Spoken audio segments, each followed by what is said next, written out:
Rahim. Assalamu alaikum, dear students. I am Shakil Ahmed, and today we are doing chapter 3, The Dawn of Islam in Arabia. This is third chapter of Window to World History, and topics we will cover today are location and antiquity of Arabian Peninsula. Okay, and second topic is the prophets as messengers of Allah Almighty. And the third topic is Hazrat Ibrahim alayhi salam. These topics we will cover today. In first topic, we will know where the Arabian Peninsula is located, which countries are on the Arabian Peninsula, and which countries are around the sharing borders with Arabian Peninsula.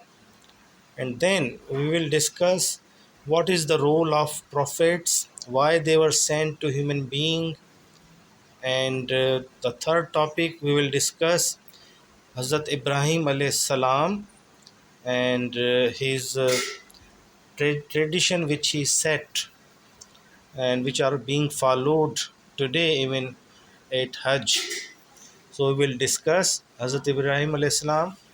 So before we start, I will request you please subscribe my channel and visit my website, and I have shared the links in my description. Please subscribe my channel and visit my website. Links are shared in description. So let's move. Location and antiquity of Arabian Peninsula. Okay, this is our first topic. What is location and antiquity of Arabian Peninsula? So the Arabian Peninsula is largest peninsula in the world, covering the area 323,700,000 square kilometer.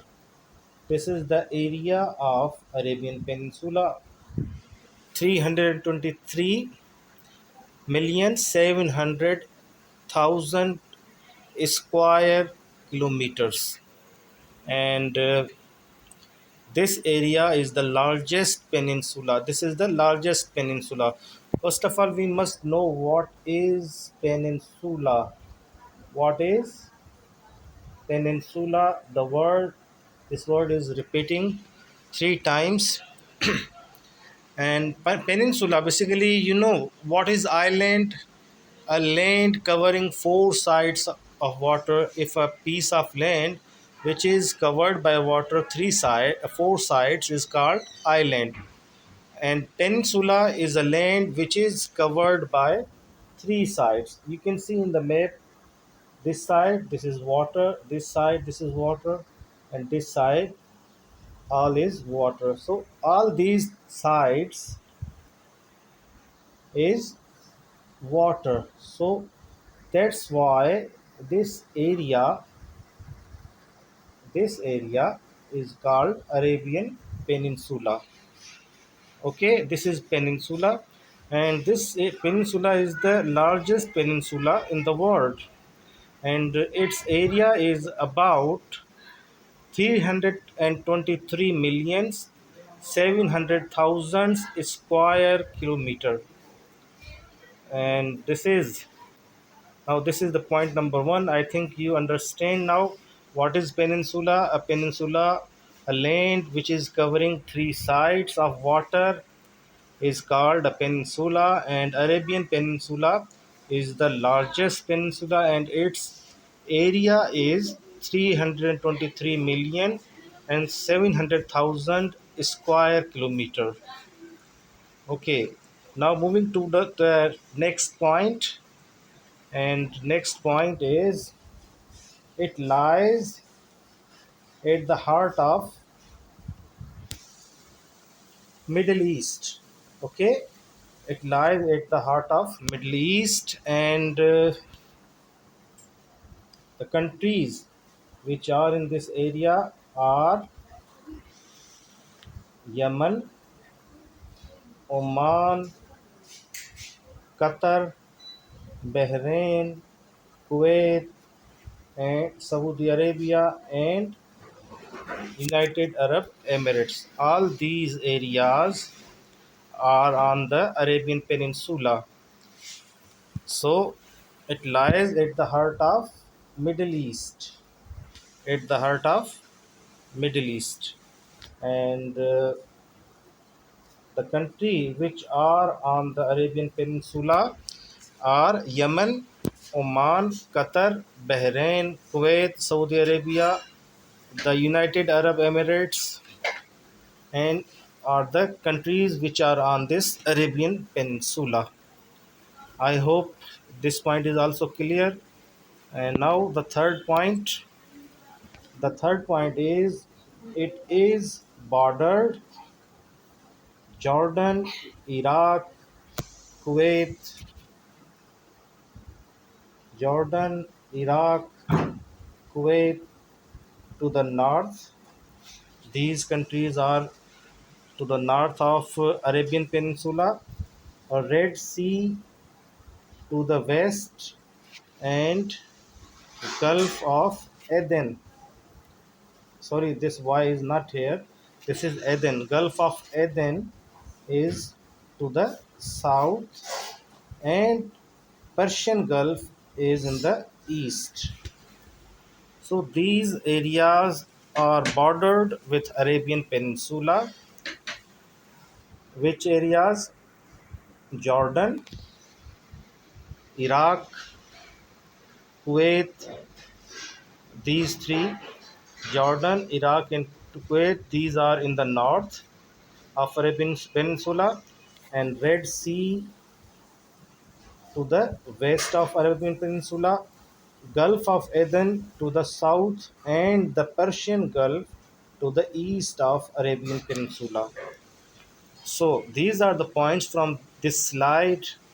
We knew we understand now these 3 points. In first point, I explained you that Arabian Peninsula. I told you what is peninsula. Area which is covered three sides of water is called peninsula, and Arabian Peninsula is the largest peninsula of the world, and the area of the Arabian Peninsula is 323,700,000 square kilometer.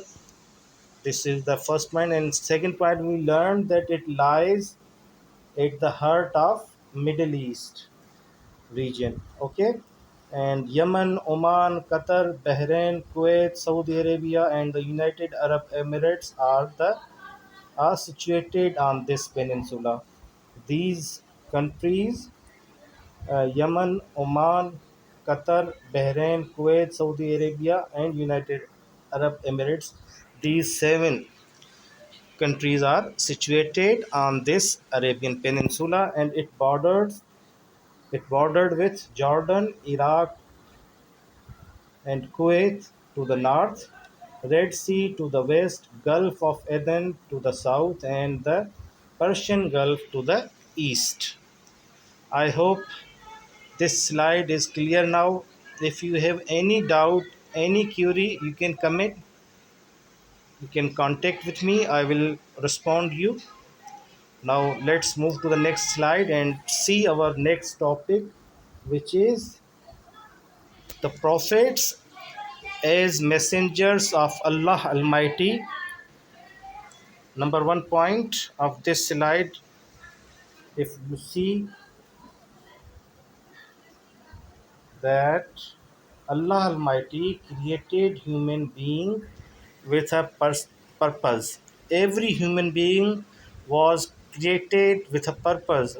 We are here, we have purpose, okay, to guide us, to guide them on the right path. He sent his messengers as prophets.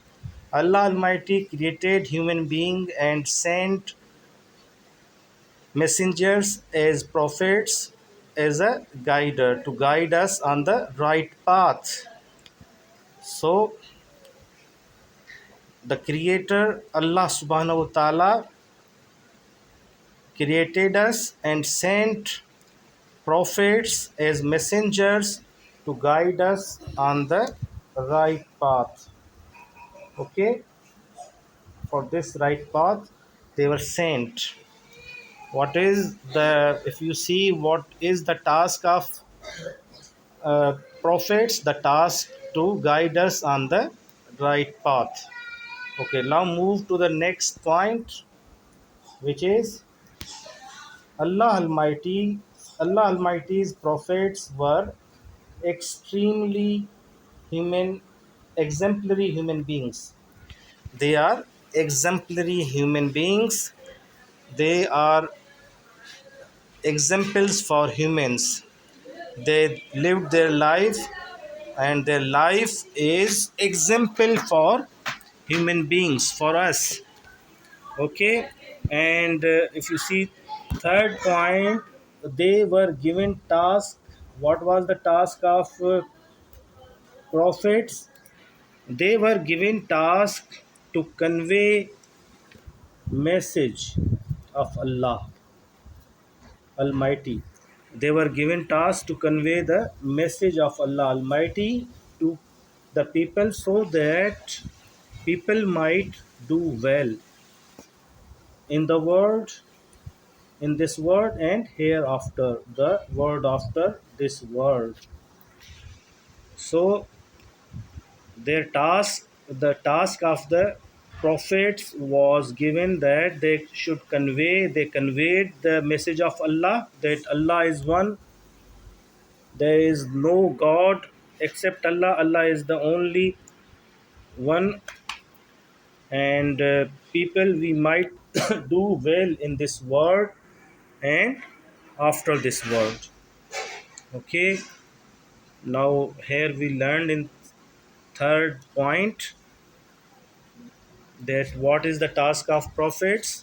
The task was conveying the message of Allah, so that people might do well in this world and hereafter. Now the last point of this slide is, what is the last point? The last point is, they lived amongst people, married. Okay, they lived amongst people, married, had children, and demonstrated through their actions how to please Allah Almighty. So they lived a life like humans, like us. Why? Because to show us the example how to live our life, how to live our life in this world. Okay, they married, they had children, and they demonstrated how, through their actions, how to please Allah Almighty. So the task we have, we are here, that we must know by which actions we can please Allah Almighty. We have to, the only task is we have to please Allah Almighty, and we should complete this task. We should work on it. Now, in this slide, we learned different things. First of all, we learned why we are here, why Allah Almighty sent us, because we are here with purpose, and for to guide us, for our guidance, He sent messengers as prophets, and the prophets were exemplary human beings. Their life was exemplary, example for us. We should follow them, and the task of prophets was conveying the message of Allah Almighty, so that people might do well in this world and hereafter. And at the last point, we learned that the prophets lived amongst us, in the people amongst the people. They married, had children, and demonstrated through their actions how to please Allah Almighty. So that's all from this slide. Now move to the next slide. On that slide, we will learn more about Hazrat Ibrahim alayhi salam. So let's move to the next slide. Hazrat Ibrahim alayhi salam. Now Hazrat Ibrahim alayhi salam is recognized as a prophet and messenger. He is recognized as a prophet and messenger of Allah Almighty in all three major religions of the world: Judaism, Christianity, and Islam. These are the major religions of the world: Judaism, Christianity, and Islam. The oldest one is Judaism, then Christianity, and then Islam. These are the major religions of Islam. So, Hazrat Ibrahim alayhi salam is recognized as a prophet in all these three major religions. Okay. Now, point B, if we see in Quran, Hazrat Ibrahim alayhi salam is admired as a believer, not as a idol worshipper.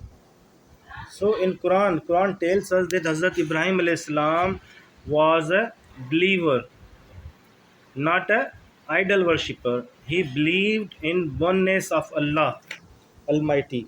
He believed in one God, oneness of Allah. He was a monotheist. Monotheist means those who believe in one God are called monotheists.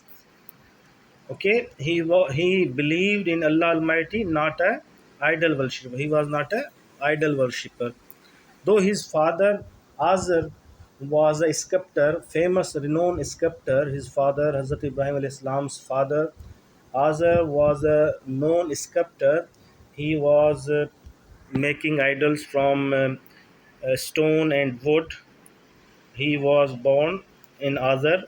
Azar was the father of Hazrat Ibrahim alayhi salam. But Hazrat Ibrahim alayhi salam always questioned about the idols. He believed, he was a believer in one God of Allah, one God, Allah Almighty. He was not a idol worshipper. So let's move to the third point of this slide, which is C. He was born to an idol maker.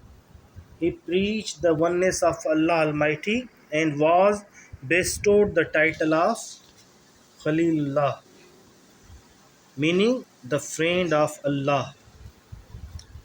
Okay, as I told you, he was born to an idol maker whose name was Azar, famous, renowned idol maker, and but he preached the oneness of Allah Almighty.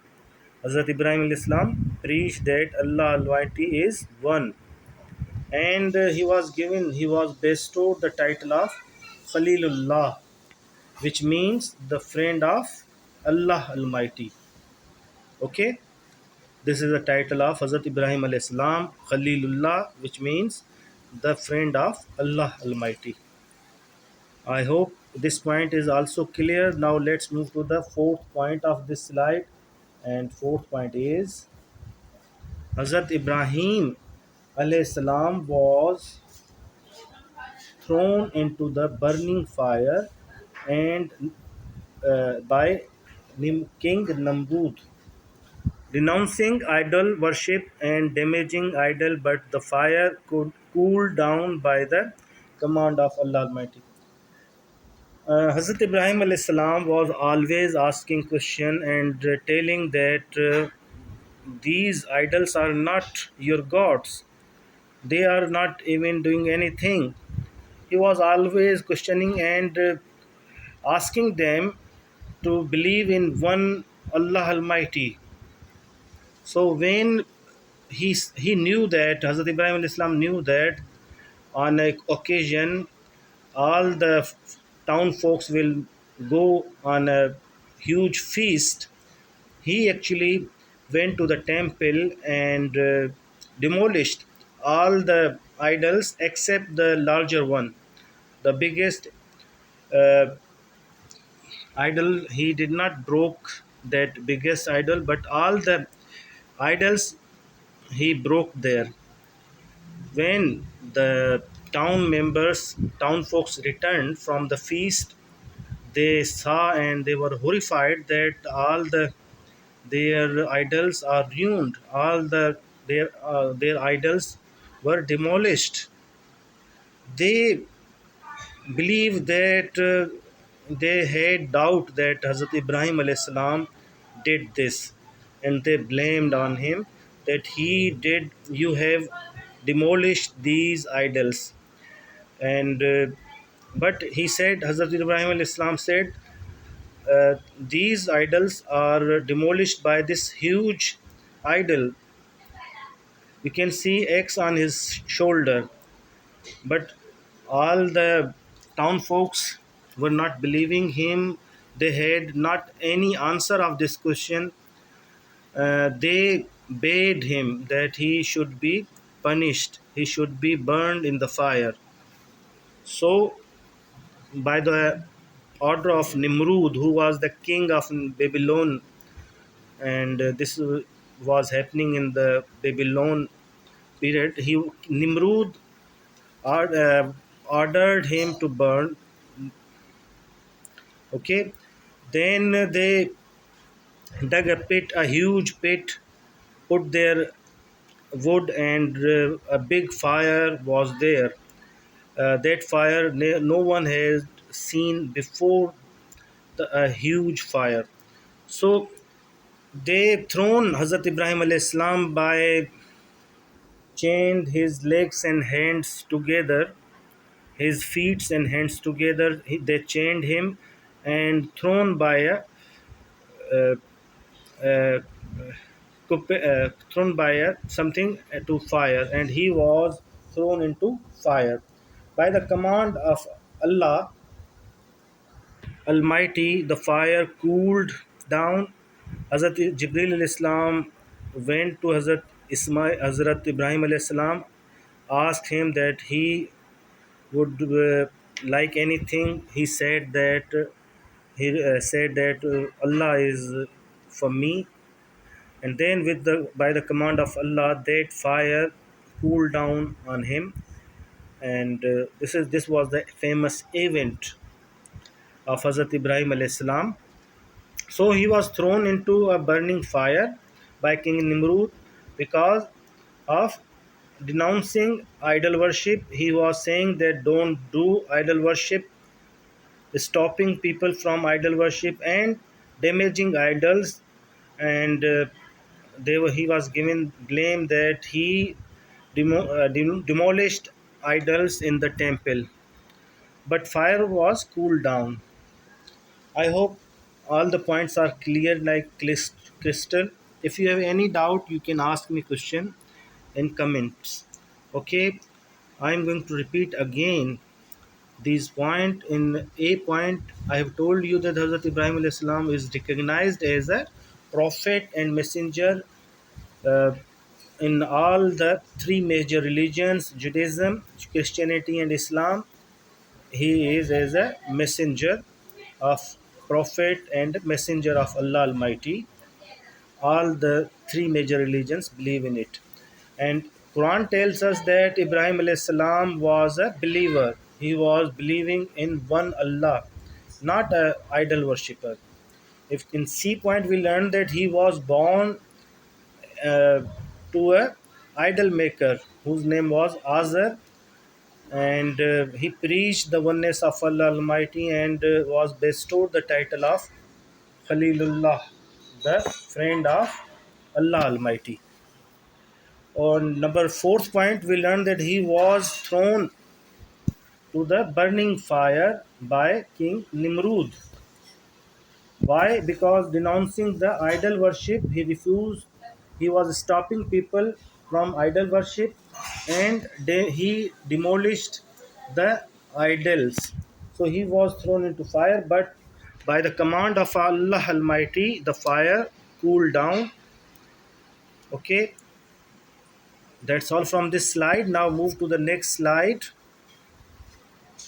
Traditions are associated with Hazrat Ibrahim alayhi salam. Now we Muslims go on pilgrimage, Hajj, in the month of Zil Hajj. Hazrat Ibrahim alayhi salam and Hazrat Ismail alayhi salam built Kaaba. They both, father and son, built Kaaba. Okay, and second point, during Hajj and Umrah, the pilgrims perform Sa'i. What is Sa'i? Sa'i is running between two hills, Safa and Marwa. 7 times the run between two hills, Safa and Marwa, is called Sahi. Sa'i. Okay. The same place where Bibi Hajra, mother of Hazrat Ismail alayhi salam, ran in search of water between the hills of Safa and Marwa. Safa and Marwa. Bibi Hajra, Bibi Hajra, she ran in search of water between Safa and Marwa, and this is the tradition we all Muslim follow. This is mandatory for Hajj, and so that running between Safa and Marwa is called Sa'i. Okay, Sa'i. Okay. So this is the second tradition, and if we see third tradition, what is the third tradition? The act of sacrificing sheep at Eid al-Adha was made mandatory for Muslims. Why? The act of sacrificing sheep at Eid al-Adha was made mandatory for Muslims in remembrance of the selfless act of Hazrat Ibrahim alayhi salam, who willed to sacrifice his son to please Allah Almighty. Okay, and the story of this, that Hazrat Ibrahim alayhi salam was given a command by Allah Almighty to sacrifice your dearest thing. So he was loving very much to Hazrat Ismail alayhi salam. So he take him and tried to sacrifice him, but an angel replaced him with a sheep. So that is what we do. We follow the remembrance of the Hazrat Ibrahim alayhi salam's sacrifice, and we all Muslims sacrifice sheep and goats and different animals in remembrance of this event of Hazrat Ibrahim and Hazrat Ismail alayhi salam. Okay, that's all from this slide. I would like to repeat all this some points again.